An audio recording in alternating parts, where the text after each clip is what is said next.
Thank you. All right, welcome to Kennett meeting. My name is McKay, like my father had said. It's good to see that many people come out are interested in trolleys because it's an interesting subject, but as you will see today, a lot had happened in a short period of time within Kennett's history, but it wasn't just local to Kennett Square, so what we did after the presentation is over, we're going to leave time for questions, but also take time to look at some of the trifold brochures we have set around the outside. It has pictures of both the Kennett lines as well as some of the other peripheral trolley lines that met up with the Kennett lines, and some other information about places you can still see some remains of the trolley system, as well as places you can walk some of the trolley beds. Believe it or not, in Auburn Valley State Park in Delaware, there's a trolley trail, which I have a brochure over there. So you can actually walk where the trolley used to run, even today. But if I didn't point out what it was, you would never know it was a trolley trail. But once you see what it is, it's like, well, it's elementary. Yes, it is a trolley trail. So with no further ado, part one. So Westchester Street Railway. So 1880 or 1891, easy for me to say all these numbers already. A group in Westchester started to invest in what they call them traction companies back then. So basically they were formed of either steam railroads evolved into trolleys, which were a little bit more pedestrian, and within the streets of boroughs, towns, between different places, you could have an electric street railway instead of having a steam railroad, things like that, which were more for freight and some passenger. But in Westchester, a group of folks came together to form a street railway company called the Westchester Street Railway. The mission was to go from Virginia Avenue on the north end of the borough down to Rosedale on the south end of the borough.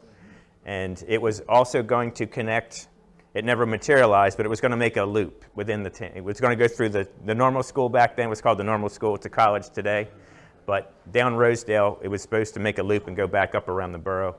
That never materialized, but what did materialize was a route that went out across the open farmland down to Lenape. And to encourage ridership, the owners of the railway invested in a trolley park, which was not specific to Lenape. There were a lot of trolley parks in the area, but Lenape was the location of the Westchester Street Railway's trolley park. So it started out before that. I'll show you some slides here in a bit. Does everybody know where Lenape Park is? Anyway, if you're not familiar with the area, right now we're in Kennett Square. Sorry, I forgot I have a pointer. Kennett Square. Westchester's at the top. Lenape Park would be about halfway through. So between Westchester and Lenape, when the trolley ran 7 miles per hour, it was about 25-30 minute ride. So you can almost walk that fast now today. But anyway, before Lenape Park had a trolley heading there, they actually used to take, the steam railroad is older than the trolley was. So the steam railroad had stopped at Lenape starting about 1870. So from 1870 until 1891, if you wanted to get to Westchester, you would take a stagecoach between the two. So Route 52 today would have been the route that the stagecoach would have run. So when the trolley started running in 1891, there was no need for the stagecoach because there was more of a regular route, and they could go back and forth pretty on the hour, pretty much. The route between Lenape Park and Kennett Square had several stops. So it stopped at Lenape and went to Bernard Station. So you've heard recently in today's world, Bernard Station is the Underground Railroad Heritage Center project that's going on, but it's in Pocopson Township, right nearby the roundabout at Pocopson Home. That's Bernard Station, would have been right there. It would have been a wooden platform, basically a flag stop for the trolley. If the conductor saw someone, they would stop and pick up the rider. From there, it went to Haynes Mill. There's Haynes Mill Road. It's a crossroads there. That's the landmark. Miles Springs would have been at Marlboro Springs Road, and it would have gone into Unionville Junction. Now, Unionville never had a trolley that actually went into the town. It petitioned many, many times to try and get a trolley. It could never get a railroad or a trolley, so the history of Unionville is a whole separate subject, but basically Unionville sort of never grew much because of the railroad, and the trolley kind of bypassed it. But it did stop at the roundabout at Route 82. That was Unionville Junction. From there, you came to Willowdale, which is basically Land Hope or Savannah Bistro, or whichever corner you favor there.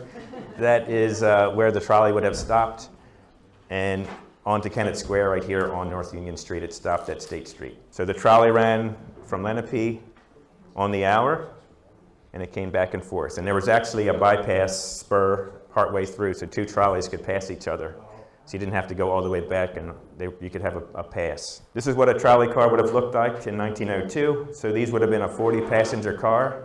So 40 people, 40 of your closest friends or people you have no idea who they were, happen to be in the same vehicle with you all the way to your destination.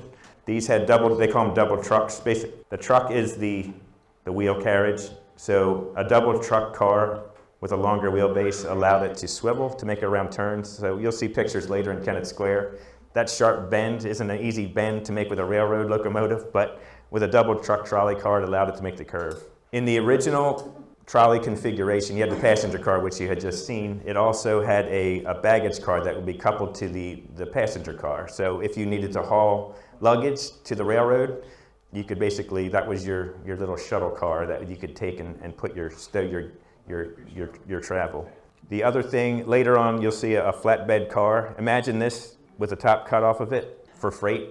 They used to put steel, hay, corn, milk cans, what you can name it, they hauled it. But basically, that was a revenue stream for the trolley system. And if you can imagine, before we didn't have snow like we don't have anymore around here, we had blizzards frequently, or wind-driven snow over open farms. So as you can imagine, if you had a railroad cut, it would basically fill in level, and you didn't wait till spring. You had to have either somebody with a bunch of shovels go out there and dig it out by hand, or you had a plow car. So this is basically the equivalent of a steam locomotive with a plow on the front. So basically it would have been an electrified car that had a plow that kept the track open. So that probably ran different routes, not just the Kennett route. It probably coupled in Westchester and went to Downingtown or to Coatesville or wherever it was needed. But that's how they maintained the tracks back in the days of deep snow. Okay, so we talked about Lenape Park. So Lenape Park actually predated the trolley in the fact that it was a picnic park before the trolley had any interest in that parcel of land. So probably about 1877, the steam railroad had been in business for about 7 years, and they put a stop at Lenape, which we talked about. They put a suspension bridge that you actually had to walk across. It was almost like an amusement park before amusement parks, but you would walk across a suspension bridge into the park, and it was basically a picnic grove or a picnic pavilion kind of setting, which was typical of more Victorian Chester County. Right along the Brandywine, they enlarged a section of behind the old mill. There used to be an old mill at Lenape years before. They took the mill race and enlarged it. They already had the dam there. So they actually created a man-made lake. They called it Lake Lenape. Pretty creative names back in the day. But this is Lake Lenape. They had a boathouse. So when the flood came through last couple years ago, these two buildings survived undamaged. So they always say they don't build it, make them like they used to. They also know don't build stuff where it's going to flood. So they knew don't build it where that didn't flood right there. So they knew where the high ground was, and they put the boathouse there. That's Lake Lenape. This was later replaced by a swimming pool, but before they had swimming pools and all that sort of thing, that's how you used to recreate at the park, or you used to swim in that. People would probably be disgusted about swimming in the Brandywine today, but back then that was the thing. With the popularity of the park, they expanded and built a dance hall. So those who may have wondered what it was up until a couple years ago, kind of falling down along the edge of the Brandywine, that's what that building looked like brand new. That's 1894.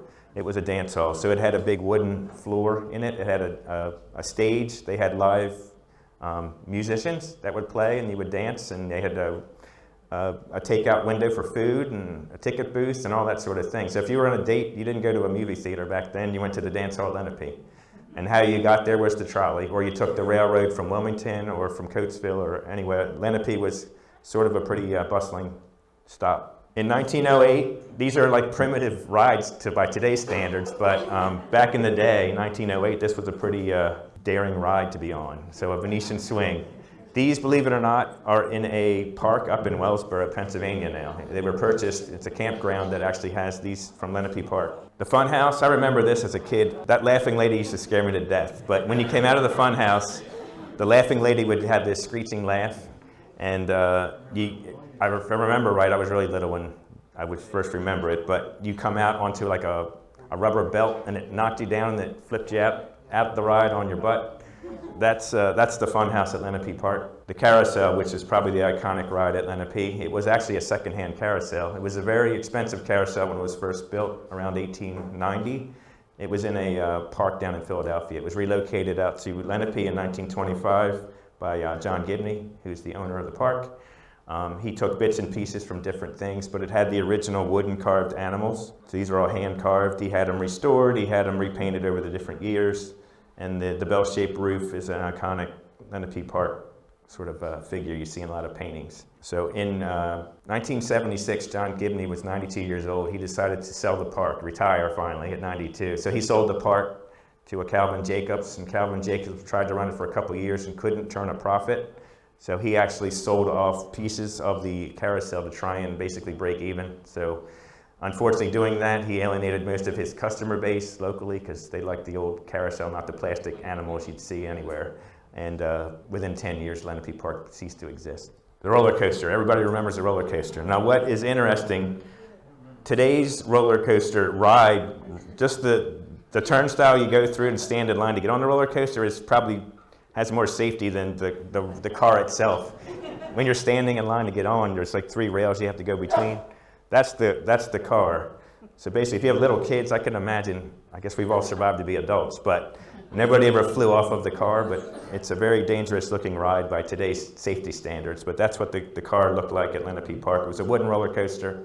It survived until about 1985, and it was demolished. It was starting to rot. I mean, wooden roller coasters don't last forever, but when you don't have money to maintain them, things don't get any better on their own. So the lure, I have been told, it exists today in the ground right below where it used to stand. They basically dug a big trench and they put it in there and they buried it. So don't tell the EPA, but everything that was at Lenape Park is still there underground. So Lenape Park was a very popular destination for many, many years. So when we were kids, we used to watch fireworks. My grandparents had a farm down at Pocopson.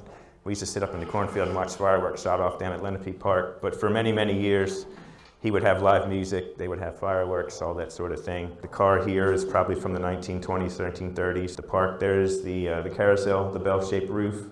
That's the park entrance, how it would have looked probably about 1940. So it was a very bustling place. This is 1970, so this came from Hagley, has a digital archive. This came from some of the aerial photography, one of their exhibits.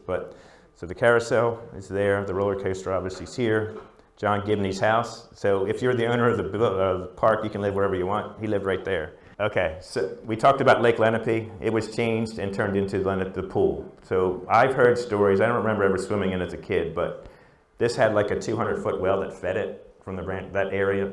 It was cold. Everybody that worked at the park said it was the coldest water they ever were in, but the pool at Lenape Park was very cold. Bumper car pavilion, I think, still stands today. The swings were there. There was a bandstand. The old Fiddler's Picnic, we used to be there. Chris Anderson used to have his Fiddler's Picnic for many, many years. That is the bandstand that he used to use for that. And a lot of these other buildings, unfortunately, didn't survive until today. So there's probably about maybe 2 or 3 structures left on the property after Hurricane Ida. So you always wonder, how do you get a trolley car from Westchester to Kennett? Because if you know the geography, there's a waterway between the two. So you usually can't take an electric trolley through water. So they had a bridge. So if you notice here, there's a little bit of a ramp. Here's the trolley car. Here is the steam locomotive coming out of Lenape Station.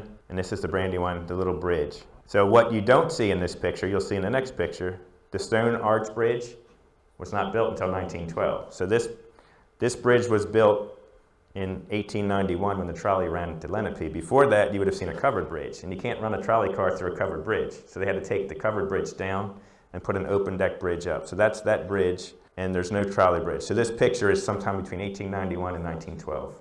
The other thing that you'll notice in this picture is that's the same bridge we saw.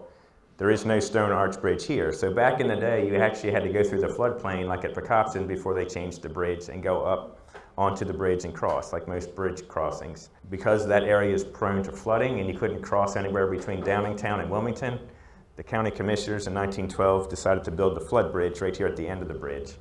So basically that eliminated the whole flood-prone area, but the trolley had to then figure out how to get past a stone bridge that wasn't there before. So what they did as a solution, you'll see here, is the lane for the car.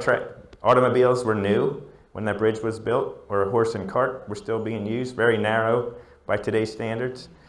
Right here is the trolley bridge, which is right next to it. So there's a ramp coming up here, and the trolley car would have crossed over right beside the wooden platform. So that's the only picture I can show you that has all three modes of transportation on one. You could walk this, you could take your horse buggy, automobile, whatever you had, or you could take the trolley across. This is the powerhouse you'll see in a minute, and the station was right here in the back. And if you can read that sign, if you blow this up, believe me, I've looked at it, it says danger 1 car width or 1 vehicle width. So even back then, you always had people sideswiping each other going across the Lenape Bridge. Right there is the retaining wall that held back the soil where the trolley ramp ran. So that is right next to the stone arch bridge. There was a grade that went from the floodplain up to the trolley deck. A fella came, he had gotten this recently, or this is archived up at the Strasburg Railroad Museum. There is a layout of the station. So here's the Brandywine Creek, here's the bridge, here's the trolley, here's Route 52 today, Lenape Road, the powerhouse. This would be the trolley station, and then there's a warehouse. I'll show you a picture of all this on a postcard, but basically this is the layout that was at that little complex. So here's what it looks like from the street view. So here is obviously the trolley car. That is the station. That's the original, they call it Sager Station before it was named Lenape. When they put the post office in, they called it Lenape. But this is the steam railroad, Wilmington Northern Railroad Station, and it was also used by the trolley. That's the warehouse for the freight. So when they brought freight from Westchester to Lenape to change cars to go north-south on the steam railroad, that's basically the barn that was put in before it was moved from one to the other. You'll notice here's the crossroads of rails. North-south would have been the Wilmington and Northern Railroad, and east-west would have been Westchester Street Railway. So it had a crossroads. Up until 1904, the first year of existence, you actually had to get off the trolley, walk across, and get back on another trolley. But when they worked out a deal with the railroad, they put an electronic crossing signal in, and they were actually able to make that you could have a trolley car go right across safely. So that was how it was done. Here's another view of the trolley at Lenape. That's the station. That is the powerhouse. I'll have a bigger picture of this in a second. Right across the street was the post office. That little car right here was the freight warehouse, believe it or not. It was a trolley. It's an old railroad car. But back then, they weren't as fancy as today. We don't have to have everything has to be top of the line today or you can't have it. But back then, they took an old car, and that was the freight station. Here's the powerhouse. So people always wonder, how did you get electric to go to Kennett Square from Lenape? You didn't just plug in something back in those days. You didn't have a grid like that. They built a powerhouse adjacent to the railroad at Lenape. Strategically, you think about it, the railroad was built in 1870 to bring coal from the northern regions around Reading down to Wilmington. And all around our area, there were coal trestles. They would drop off coal at different dealerships, and then you would buy your coal to heat your house and different things like that. The reason the power plant was built at Lenape is right there is the steam railroad. They would have a coal trestle. They could take coal and basically feed the boilers that would generate electricity to keep the trolley cars running back and forth. About 1923, the grid, believe it or not, had improved enough where this was not even necessary anymore. So they were able to take electric right off the grid and not have to have their own powerhouse. So this became what they called Lenape hydraulics. They used to stamp automobile wheels, believe it or not, 2 shifts a day in that building. And when cars were first mass produced with steel wheels, Lenape Hydraulics was a pretty large supplier of those. So through Pocopson Township, so if you were traveling from Lenape towards Route 52, like you're heading towards Pocopson home, would be right along this red line indicates the trolley route for those who can't really see the detail in the back. But it came across Lenape, right by the Lenape Pizza. It came up to where Bernard Station is today, which is right in here. There was a stop at Bernard Station. It came across to Haynes Mill. These were all named after the Bernard family owned the property around it. The Haynes family owned the mill. That's where Haynes Mill came from. And Miles Springs had a name of the family that owned the Miles family. So creative names back in the day, but that's why they were named what they were named. They were basically flag stops. So if the conductor saw somebody standing at the platform, they'd stop, pick them up, take them on. If nobody was there, like today's bus drivers, if you're not waiting outside and you're waiting inside waiting to go, then you're going to be running to school because they're just going to pass you right by. Just as an appreciation of how things have changed, here is that in 1937. Look at all the open fields. There's about 3 or 4 farmhouses and everything else was open. So Bernard Station is right there. So that is the Bernard House across from Pocopson Home. This is Bailey's Dairy. Haynes Mill is right here. It was still an active mill. And Miles Springs is here. So Marlboro Springs Road is right there. But no subdivisions. You didn't have any of that until 1950s. So into East Marlboro. It came down Lenape Unionville Road. It went up past the Cloud Farm, Oakdale Farm, right here, up to the intersection at Doe Run, where the old African church is. It went up along where the bus garage is, up along where the double barn is, up at Oak Tree. It turned. This is the roundabout at Unionville, and it came down in front of the schools. And here is Willowdale, and it came in Route 82. It was on the east side of Route 82. You can kind of see a trolley grade today. I'll show you pictures later. And here's how that looked. Here's Unionville area back in 1937. So it doesn't look anything like that today. So your schools would have been right here. Middle school would be here. High school would be here. Where the Hicks Farm shop was right here. That was a creamery back then. The little African church was still standing. Right now it's a ruin, but that's where the church would have been. And this is Unionville Junction. Unionville School was just built, 10 years old. Unionville Elementary School was 10 years old in this picture. So at Willowdale, a lot different today for sure. Back in the day, before subdivisions, that was Rakestraw Pile. It was the largest nursery in, well, not the largest, the oldest nursery in Pennsylvania for sure. This is Willowdale, 1915. Can you imagine? So nothing in this picture, probably not even any of the trees, survived. But basically, this would have been Unionville Road or Union Street into Kennett. And then Street Road would have been 926 crisscross. This was the general store on the corner. Right now, it's an empty lot. So prior to the redevelopment in the 90s or 2000s, I forget when it was torn down, but this was the general store and the trolley stop right at the corner. This is where you would wait to get on the trolley if it was inclement weather. This is, now it's Willowdale Chapel, but basically that was called Union Society of Christian Endeavor. That was an early non-denominational religious building. It was built in 1897 basically as a social hall for a group of young adults that wanted to get together, and they raised enough money to build that, and over the years it eventually was taken over by Willowdale Chapel, but that building dates to 1897. Rakestraw Pile Nursery looks quite a bit different now, but you can see the little trolley track running right along the driveway here. That little flat is it's not a natural feature, but that was a feature that was the trolley bed back in the day. That just still survives today. It's paved now. They paved it a couple years ago, but that existed.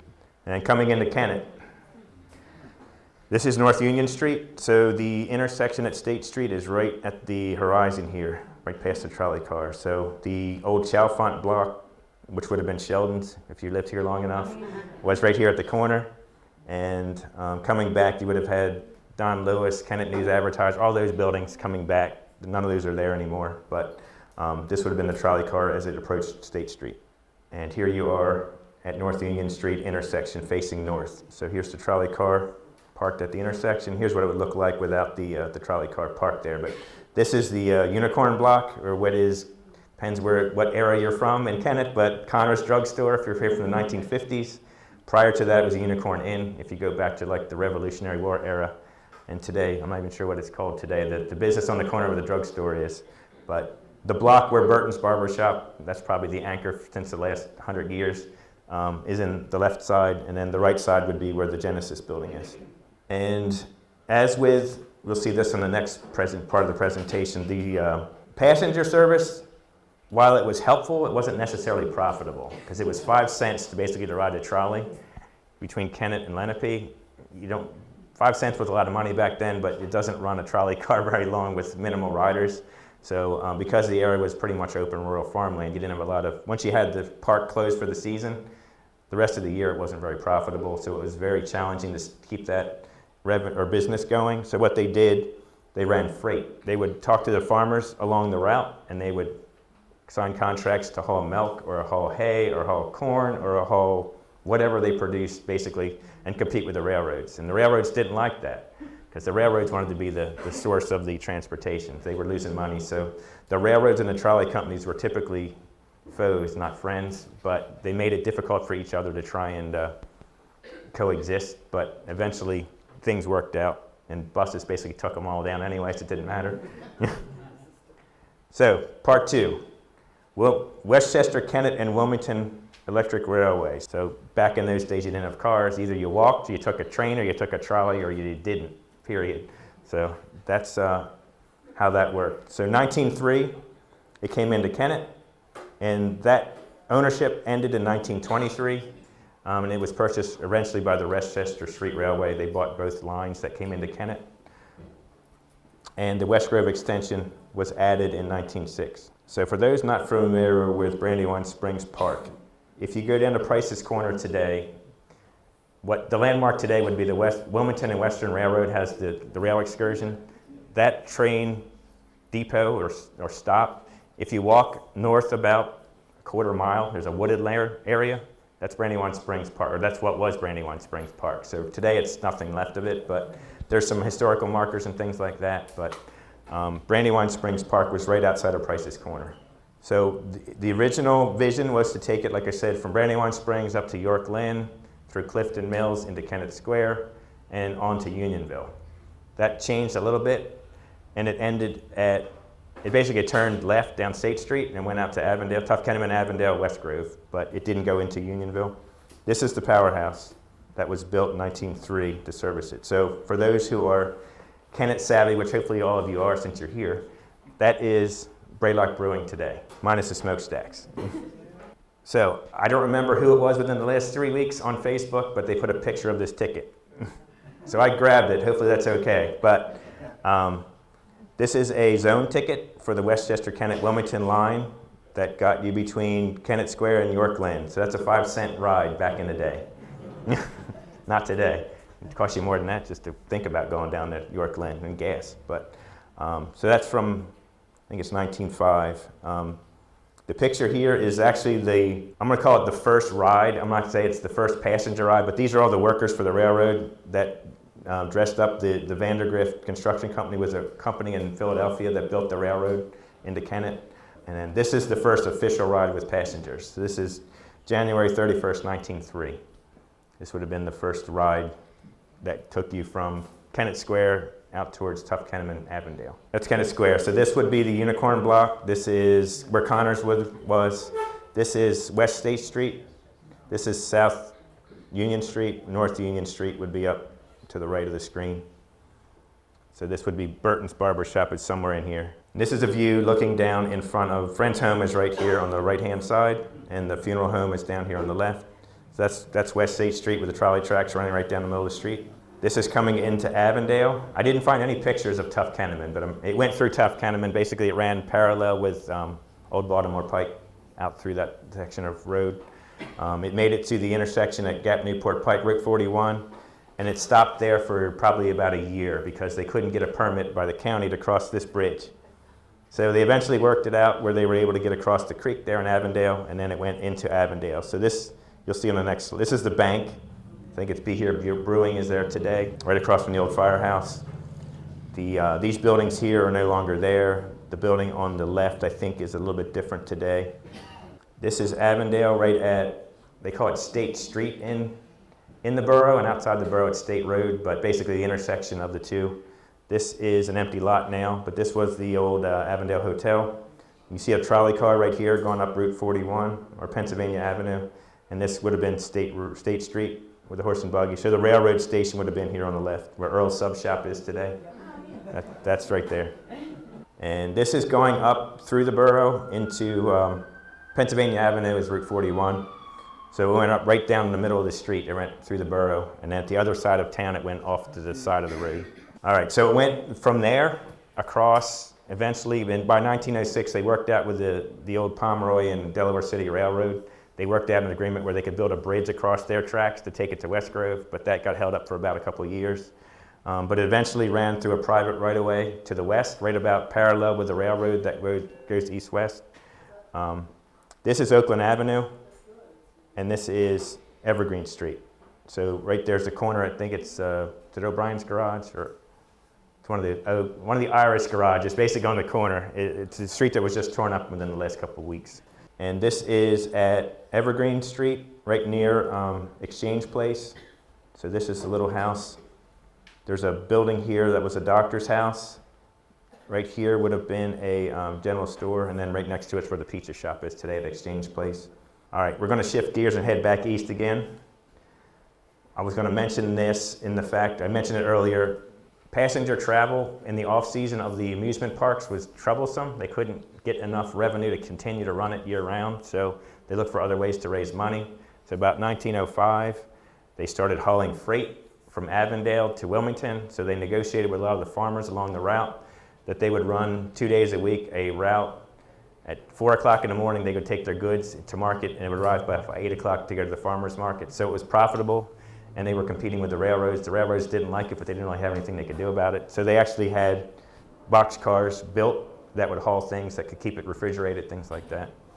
I guess they were ice cars, not so much, they weren't refrigerated by that technology, but they had ice blocks and things in them to keep things cold. And this is along the route somewhere around Kennett, but the K is for the Kennett route, but these would be the milk cans from the dairies along the route that would take them to creameries and make butter and ice cream, all that sort of thing towards the city.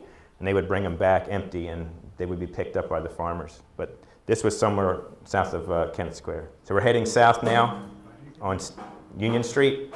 So this would be heading down towards the bridge down at the railroad tracks. Off in the distance is probably the railroad bridge, but this would be standing basically up at Cypress Street looking south. And people always wondered, not people, I wondered until about a week ago, how the heck did the thing come through Kennett Square and make it to Delaware? Because I couldn't find a map anywhere. I looked for relics along the side of the road, going down Creek Road in the borough. Nothing made sense because the houses were older than the railroad would have been, and they wouldn't have fit. And I couldn't find any kind of grading or anything. But what I have found, and I found a couple pieces of information that corroborate this, so that it's real, is it came down, this is the intersection at State and Union, up by Genesis. This is the Kennett High School. So it turned at South Street, went over 1 block, went north on Broad Street, over to Birch. Your powerhouse would be right here at Braylock. This is your creamery. These are where the Kennett High School fields are. There's a cluster of woodlands and trees right in here. There's an old, this is the old map, but this is 1930. You can see an old railroad grade that ran through this wetland. And right before you get onto Creek Road, right around Hillendale, if you look in there, you can't see it now because the trees grew up. Within the last week, believe it or not, I couldn't see it anymore. There's an old mill dam right in here. And it used to cross on the mill dam. That was an early, like, 19th century mill dam that was there. So the trolley company used the mill dam as the bridge. It's been blown now, it's an open gap. But basically, that's how it made it out of Kennett Square Borough onto Creek Road. Basically, it followed Route 82 on the east side, most of the way down to Clifton Mills. You can kind of see, if you're looking for it, there's a little bit of a hump next to the road. That's the old trolley bed. It's been eroded over the years, but you can kind of see it's not a natural feature there. Eventually, it made it down to Clifton Mills, down below Kennett. This is a picture from probably the late 1800s. It's not a trolley picture, but that is what that area would have looked like back in the era. I'll show you a picture today. There are 2 relics you can still see right in that area from the street. There's an old bridge and there's an old trolley bed right next to the mill. So the trolley went right next to the building and eventually made it into Auburn Valley, is right at the state line on Delaware. If you go down Route 82 into Delaware right before you get to York Lynn, you'll come to Auburn Valley State Park. It's there's walking trails and things. There's a brochure back there. There's actually a trail called the Trolley Trail. I'll show you some pictures of the trolley trail, but you can actually walk the route of the trolley for a period of time down there. It's about a half-a-mile loop. Here's the same picture. This is the trolley car. This is the mill race that used to feed the Marshall Brothers paper mill. And the Auburn Heights Mansion would be right here. Like, they're standing in a yard of the Auburn Heights Mansion. That was the mansion house for the Marshall family. So they had their own private stop. They negotiated with the trolley company to get access across their property. They didn't charge them anything, but they wanted free ridership for the family, and they needed to have a bridge put in. So the foundation stones for the bridge are still there, but the bridge is gone. And eventually you made it through Hocassin, through the countryside, before all the subdivisions in Delaware, and you made it to what they called Brandywine Springs Park, which Brandywine Springs Park is the inverse of Lenape in the fact that the park existed before the trolley did. So it was backwards. Typically you had the trolley company build the park. In this case, the park was there, but to encourage more and more patrons, they built a trolley that would bring people to it. So there is a map over on the side of the layout of the park, but basically this is Route 41 and this is Falkland Road. So it's right near Price's Corner, and the Wilmington and Western Railroad is right here. So you can actually take an excursion. I think it's coming up on May 20th. I think they have a Brandywine Springs Day. You can actually get a ticket, and they'll take you over to the park and show you some of the historic sites of what was. It's not an amusement park now, obviously, but they show you ruins of things that they've uncovered over the years. But the lake is still there, and some of the other stuff, other features. This was the gateway. And you think about it, in 1903, when that was first built, electricity wasn't really readily available out in the public. So people were pretty much in awe. This was this was lit up because you had electrification because of the trolley coming. They electrified the park. And most people never had seen electric light before. So when they walked through this thing, it was like a marvel of technology in the middle of the countryside. This was today it wouldn't be a big deal, but back then it was a big deal. These are some of the things that were at Brandywine Springs Park, the boardwalk. These would be pretty primitive compared to what most people want to see in a park today. Way back in time, the park was known for its spring. Back in the 1800s, late 1800s, people thought spring water had magical powers, and people would travel out to stay at the hotel and sit in the spring. So that was sort of a feature that was from a previous era, but it was within the park boundaries. That's the Funhouse Castle. That's the dance hall that was built out in the middle of the lake, sort of like Disney World today where you have things built out in the middle of the lagoon. They had that down at Brandywine Springs. This is a restaurant. Brandywine, they had a scenic railroad that ran around the park, a little miniature railroad. You could take a trip. That was the pavilion for that. That's the B&O Railroad Pavilion.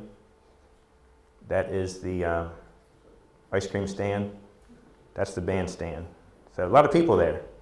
I've read that on it, in its heyday between 1910 and 1900 and 1915, there was one of the 4th of July weekends. They had about 25,000 people came to the park that day. It's crazy. Imagine they had trolleys coming about every 2 or 3 minutes. They had to pass somewhere going back to Wilmington, but there were that many trolley cars coming and going. So I can't imagine that many people in that small space, but that's what I read. So they were coming from the north, they were coming from Wilmington, they were coming from all different places. I mean, it was any way they could get to Brandywine Springs Park, they were coming. So the final days, people always wonder what happened to the trolley. Why does it not run anymore? Because they knew about trolleys, but right here is the answer. Buses. Buses. Basically, buses are more flexible as far as the routes. They're more economical to run. You don't have to maintain the beds. You don't have to worry about trees going down. You have to worry about snow. If you decide to change a route, you just change a route. You don't have to build the infrastructure to get there. But this picture tells it all as far as Kennett goes. Here's the trolley car, and here's the bus that replaced it, going on North Union Street. So this would have been probably about 1929 or so. But this bus line ran from Media to Concordville to Kennett Square. That was that loop. There was others that ran from Delaware County, went all the way out to Oxford. There was all different routes, but basically they took over where the trolley routes used to be. Here's the details, but revenues declined, ridership reduced. Basically, you could take a car basically and go down the shore if you wanted to, or you could go to the Poconos, or you could go to different places. It wasn't just where you could get onto a trolley car anymore. So people were sort of tired of the same old thing, and those buildings weren't intended to last for 100 years. They were starting to look a little bit weathered, and maintenance costs were expensive for the trolley parks to keep up. So for all those reasons, the trolley declined. And in 1929, right after the stock market crash, the two had nothing to do with each other, but right about the same time that the stock market crashed, the trolley service ended, and then the buses took over, and that was pretty much how it was up until, I guess, in the 70s or whenever the buses quit running in Kennett. So, part 3, if you're still with me, here's what you can see today. So if you're down at Auburn Valley State Park in Delaware, if you park in one of the public parking areas, look for they call it the trolley trail. If you walk, this is Creek Road that runs along the woods. This is the mill race. I went back a week later and the mill race actually had water in it, so they filled it back up for the summer. These piers are from a trolley trestle that ran across the mill race. It took it from the public road across the mill race, and that's where the trolley trail starts. So you can still see those trolley trestle piers in the landscape. This is the same view, a view looking back towards the mill race. This is a week later when the mill race was filled in. These were the steps I was talking about from the Marshall family.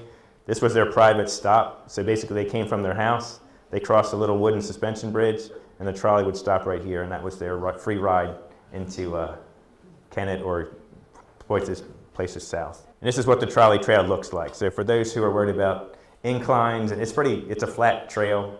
It's only about a half a mile. It's not too bad to walk. So if you want to go out for a stroll sometime, it's not a bad trail to try and walk down there. Coming back into Kennett, we talked about Braylock, so you can actually eat in the building now. But that would have been the trolley barn. It was there, and then the powerhouse was over there, minus the smokestack. That's the powerhouse there. So the building from the outside doesn't look a lot different. I mean, the windows and the brickwork's about the same. Heading north, as you get almost up to the KAU fields, this is right across from Union Hill Cemetery. There's a little flat section here that doesn't seem natural. It seems like there's a little berm, a flat, and then it goes up to somebody's yard. That's the old trolley bed. So some of these houses that were built in the 1940s, 50s, 60s, you can still see a little bit of a flat, but this lot was never developed. You can that's the old trolley grade. All right, fast forward, come up past Willowdale, back Unionville. Now you're down at Miles Springs, so Marlboro Springs Road and Lenape Unionville Road. There's a little stone bridge retaining wall right here. There's a concrete bridge that takes you down the Lenape Unionville Road. If you look down at that little corner, that's the old foundation for the trolley bridge. You have to get out of your car to see it, but I didn't believe my dad, but he was right. Don't tell him.